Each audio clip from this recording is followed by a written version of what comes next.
Eu te convido a abrir a Bíblia em Josué, capítulo 1, versos de 1 a 9. Josué 1, de 1 a 9. Eu lerei e você vai poder acompanhar a leitura deste texto. Deus fala a Josué e anima-o. É o título que temos na nossa versão, se você usa a mesma versão que nós, a revista e atualizada. E o texto diz assim: sucedeu depois da morte de Moisés, servo do Senhor, que este falou a Josué, filho de Num, servidor de Moisés, dizendo: Moisés, meu servo, é morto. Dispõe-te agora, passa esse Jordão, tu e todo esse povo, a terra que eu dou aos filhos de Israel.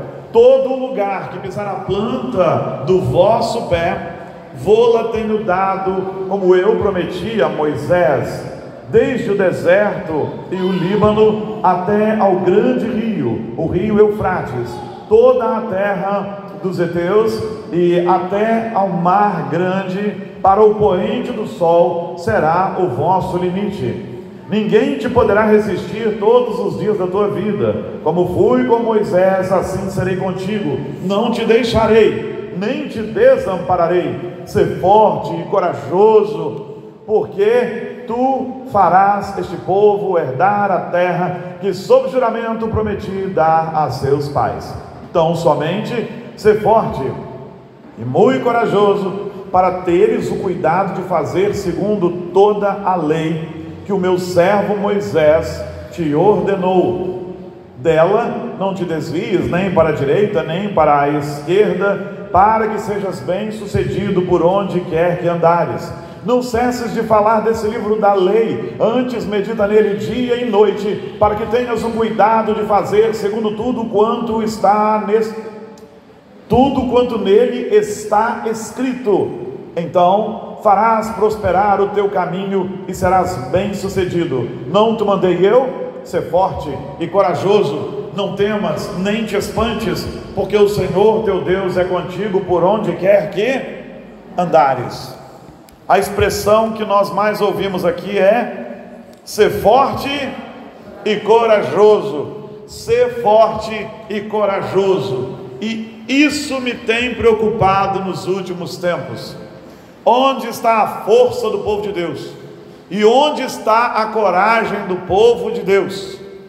E eu queria dizer para você que o título daquilo que vamos pensar nessa noite é: somos chamados para influenciar.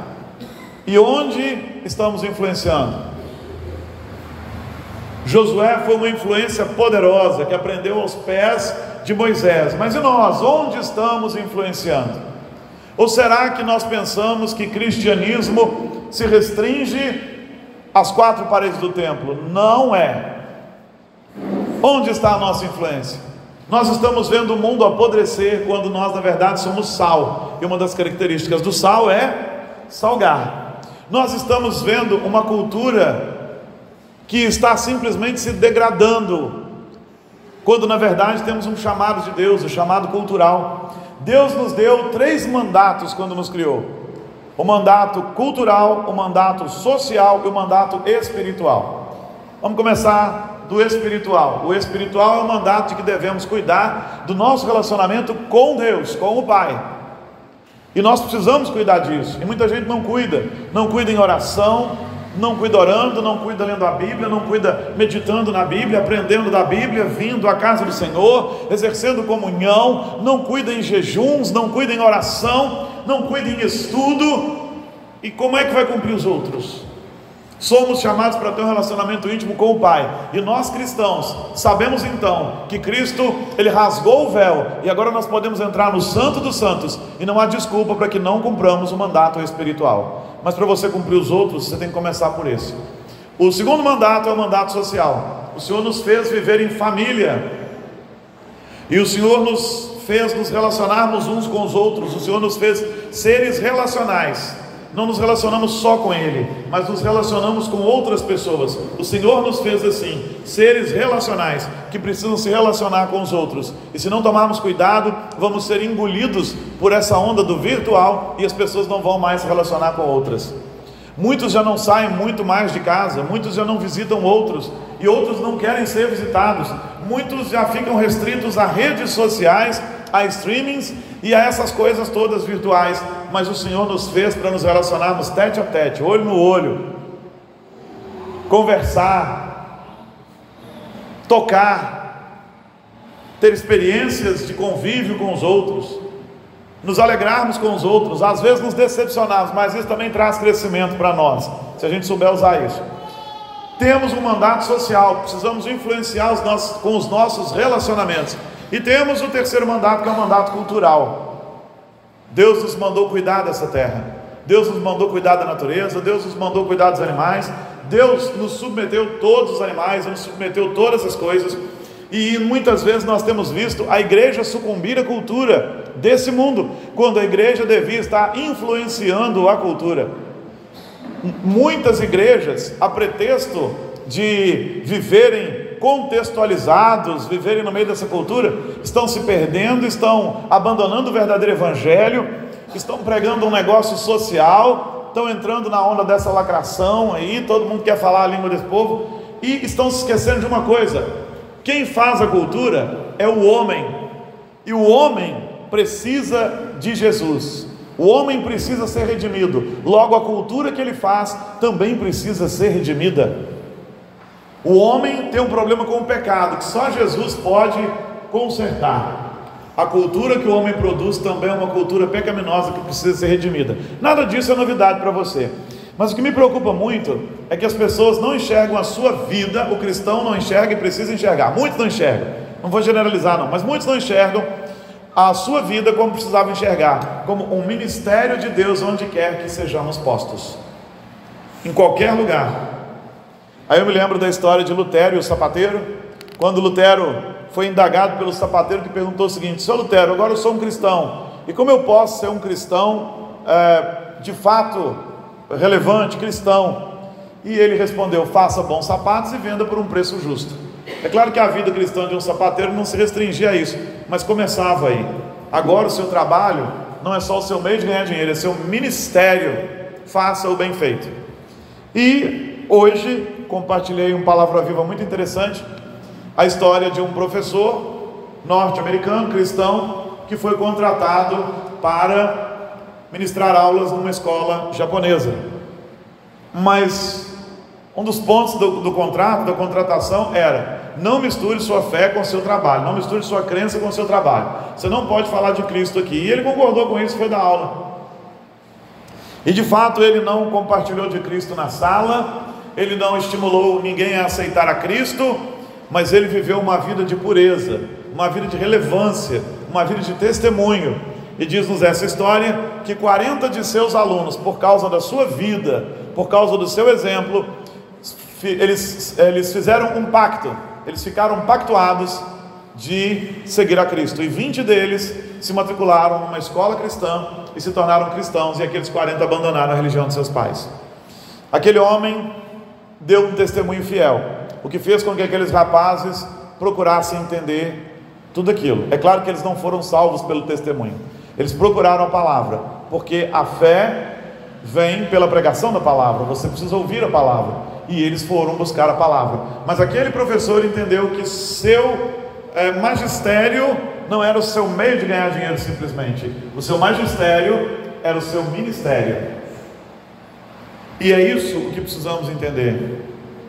Às vezes o povo de Deus fica reclamando porque políticos fazem coisas assim, pessoas fazem coisas assado, e a educação está sendo tomada por ideologias que não nos agradam e que de fato vão contra a vontade de Deus. Mas onde estão os cristãos nessa sociedade?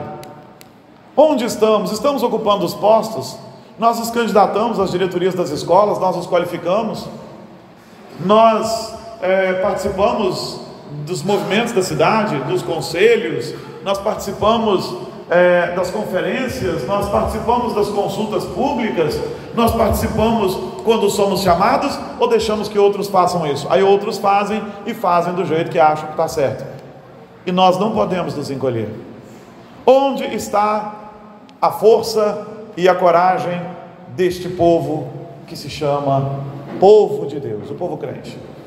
O Senhor está nos desafiando nessa noite, está nos desafiando com a vida de Josué. Josué não era simplesmente o homem que estava terminando de conduzir o povo para a terra prometida. Josué recebeu um ministério de Deus. Antes dele, Moisés tinha recebido, e Moisés o discipulou, o ensinou, e agora era a hora de entrar com o povo na terra prometida. Isso não era um meio de vida, isso era um ministério. Isso não era só a condução de um povo para um lugar novo. Ele não era um líder de um povo nômade, ele tinha um ministério. E o Senhor o desafiou para este ministério. E o Senhor diz a ele: ser forte, corajoso, porque tu farás este povo herdar a terra que sob juramento prometi dar a seus pais. E repete no 7, então somente ser forte e corajoso. E o Senhor tem uma promessa para ele no 5: como fui com Moisés, assim serei contigo, não te deixarei, nem te desampararei. Se nós queremos influenciar uma sociedade, nós temos que ser fortes e corajosos, e temos que entender que o Senhor não vai nos deixar e nem vai nos desamparar, como Ele disse que faria com Josué. Mas isso aqui é específico para Josué, mas Ele disse que estaria conosco até a consumação dos séculos. Então Ele não vai nos desamparar. O Senhor não estará conosco na pessoa do seu Santo Espírito para nos ver desamparados. Precisamos de coragem. Não podemos ficar calados frente a todas as loucuras. Precisamos testemunhar de Cristo. Precisamos salgar. Precisamos ser luz. Não podemos ter vergonha das posturas que temos. Sim, concordamos com a palavra de Deus, e ela não precisa ser atualizada, como alguns loucos dizem. Não concordamos com o aborto, não concordamos com o casamento homoafetivo, não concordamos que o sujeito que rouba, mata, ele seja vitimizado, ele precisa ser responsabilizado, ele tem uma dívida com a sociedade. A palavra de Deus nos ensina a assumirmos nossas responsabilidades, e eu poderia ficar citando coisas com as quais precisamos dar nossa opinião, sobre as quais precisamos nos posicionar, ou mais do que nos posicionar, nós já temos uma posição. Nós precisamos ter coragem de dizer que concordamos com X coisas e discordamos daquilo que o mundo tem pregado hoje. Nós não temos que nos acovardar, não precisamos ser grossos, não precisamos ser sem educação, mas precisamos marcar posição. Nós cremos assim como a Bíblia diz, e ponto. E precisamos ser fortes e corajosos, porque aquele que nos chamou, aquele que nos arregimentou, aquele que nos pôs aonde nós estamos, ele foi claro: eu não vou deixá-los e nem vou desampará-los. Eu não preciso ofender ninguém, mas não preciso ficar calado. Querido, você tem a sua postura, eu lamento por ela muitas vezes, mas eu não concordo com ela. Pronto, o que tem? Qual o problema? As pessoas dizem isso a nosso respeito todos os dias, e nós estamos vivos, não morremos. Quantas pessoas ofendem o Evangelho, quantas pessoas nos ofendem, quantas pessoas ofendem a nossa fé e a nossa crença, e nós continuamos aqui. Por que elas também não podem ouvir que nós não concordamos com elas? Podemos dizer isso, e precisamos ser fortes e corajosos para nos posicionarmos com elegância, com fineza, com educação. Mas precisamos ser relevantes no meio de uma sociedade que está apodrecendo, e apodrecendo cada dia mais, apodrecendo no álcool, apodrecendo na droga, apodrecendo no fumo, apodrecendo na prostituição, apodrecendo na promiscuidade, apodrecendo nas palavras rotas, nas palavras nojentas, apodrecendo no vocabulário, apodrecendo em todas as áreas. Nós precisamos nos posicionar aqui. Nós é que somos luz. Não espere que alguém lá de fora vá resolver o problema, porque não vai. Nós precisamos ser fortes e corajosos, porque Josué o foi, porque o Senhor o estimulou assim. E Josué ia entrar no meio de um povo de uma cultura dura, ia entrar em Canaã, só em piedade naquele lugar, e ele precisava entender, e ele entendeu que ele tinha um ministério. E para que ele não sucumbisse no meio daquele povo, para que ele não sucumbisse no meio da confrontação, o Senhor deu para ele ordens muito interessantes. Manda ele ser forte, manda ele ser corajoso, mas diz para ele: tenha cuidado de fazer segundo tudo quanto a lei que Moisés, meu servo, ordenou, seja cumprido.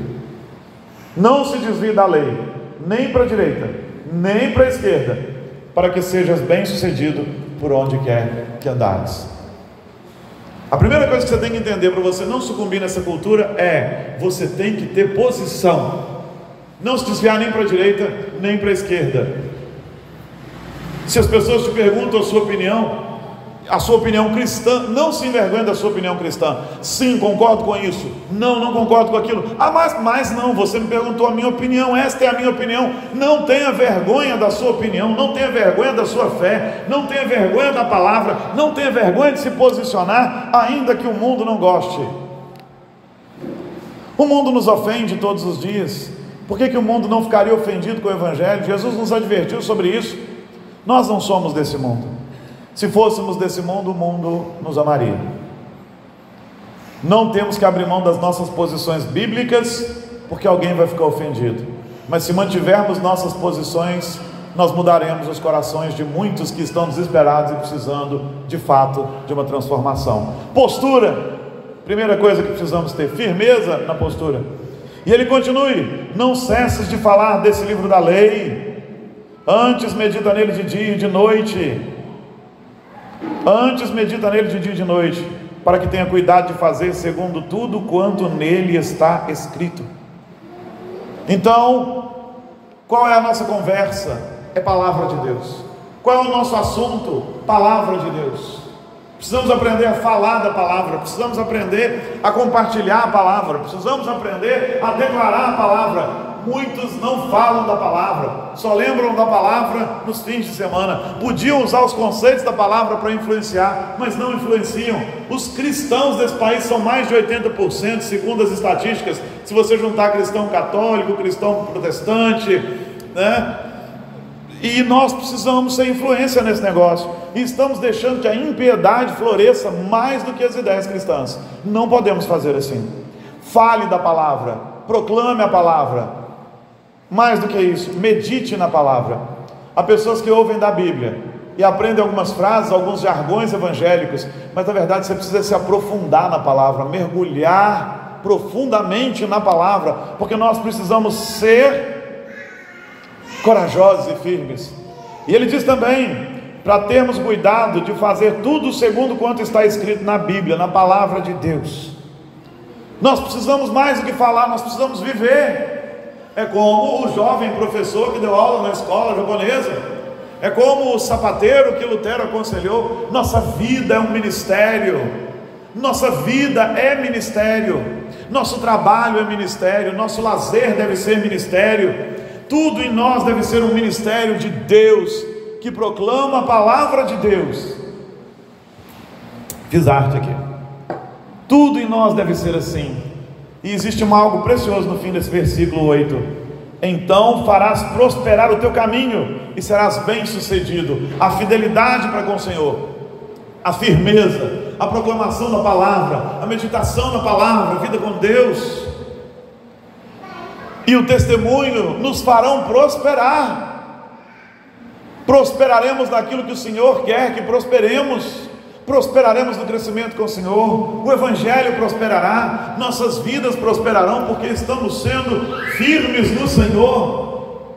Precisamos crer, e o Senhor tem uma promessa para aquele que é fiel, como prometeu a Josué, e o Senhor vai repetir: não te mandei eu? Ser forte e corajoso, não temas, não fique com medo, nem te espantes, não fique espantado. Por quê? Porque o Senhor teu Deus é contigo por onde quer que andares. Se você é um crente em Cristo Jesus, que recebeu a Cristo, você tem o Espírito Santo em você, e o Senhor é com você por onde quer que você andar, porque Ele prometeu que estaria conosco até a consumação dos séculos, e eu creio. Ele enviou outro Consolador. Então seja forte e corajoso, tenha postura, pregue a palavra, medite na palavra, viva a palavra, seja um cristão onde quer que você esteja, que sejamos, que Deus tenha misericórdia de nós, e que não nos envergonhemos, não nos encolhamos. O mundo tem trabalhado para isso, para nos oprimir, para nos espremer, para nos encolher, tentando trazer sobre nós vergonha, como se a palavra de Deus fosse vergonhosa, e como se ter os conceitos da palavra fosse vergonha, e não é. Vergonhoso é o que este mundo faz nos seus pecados e na sua imundície, e nós às vezes fazemos vergonhosamente também, precisamos pedir perdão. A palavra não é motivo de vergonha. Tanto que o apóstolo Paulo diz lá em Romanos: porque eu não me envergonho do evangelho. Por quê? Porque é o poder de Deus para a salvação, primeiro do judeu e depois do grego e de todo aquele que nele crê. Eu também não me envergonho do evangelho, ele é o poder de Deus. Não nos envergonhemos do evangelho, ele é o poder de Deus. O mundo tenta nos constranger, nos chamar de radicais, nos chamar de ortodoxos, como se isso fosse um xingamento. Não necessariamente o é, dizendo que somos ultrapassados, e usam termos que eles nem sabem o que significam. Às vezes a sua opinião é chamada de fascismo, e eles nem sabem o que é isso. Se você apertar 90% do povo que usa esses termos, eles nem sabem o que é. Não se intimide com isso, fique com a palavra de Deus. Estamos sendo confrontados, e há uma escolha para se fazer aqui: sermos simpáticos ao mundo ou estarmos do outro lado. Vivemos a palavra de Deus. Fique com a palavra de Deus, porque ela te fará prosperar, e a mim também. O Senhor nos chama para termos relevância nessa sociedade, que sejamos relevantes, que façamos a diferença, que vivamos conforme os padrões do Senhor para a nossa vida. Seja como Josué, forte e corajoso. Ele entrou na terra prometida por força e coragem de quem confiou que Deus estaria com ele todos os dias da sua vida. Então, mantenha-se forte e corajoso, porque isso aqui é só a peregrinação, é só a caminhada. O destino final é a terra prometida, a Jerusalém celestial, e é lá que eu quero estar, não aqui. E é lá que eu vou morar para a eternidade, não aqui. Que o Senhor nos abençoe e que vivamos uma vida que vale a pena ser vivida na presença de Jesus.